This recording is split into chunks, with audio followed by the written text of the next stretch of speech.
Ja, ik sta nog een beetje met mijn mond vol tanden. Ik was gebeld door collega's dat er wat schade was aan het Zandhotel. Dat die nog in Sneek opgeslagen staat. Ja, zijn mensen die hebben ingebroken en die hebben alles kort en klein geslagen. Er is geen raam dat nog heel is. De hele badkamer. Het toilet is afgebroken, de tegels, de glazen wanden. De hele badkamer is in poenpuien geslagen. De zandsculpturen zijn vernield. Het is einde verhaal voor deze locatie, ja.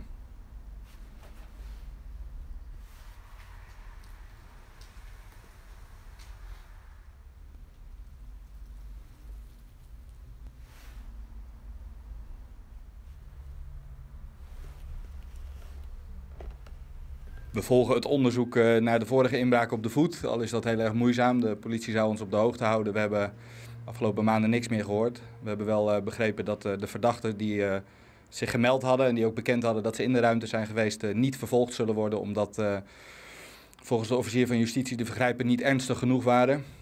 Voor ons al een verbazing. Ik vind het heel toevallig dat precies in deze week dat die brieven verstuurd worden, dat nu deze unit wordt vernield. Ik hoop niet dat het een wraakactie is of zo, maar goed, ik wil daar ook niet over speculeren. Wat zijn we dan verder doen?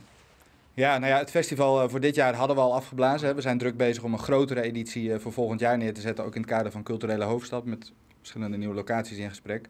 Alleen we hoopten dat we nog wel het Zandhotel een draai konden geven deze zomer. Maar dat wordt in één keer ook heel erg lastig.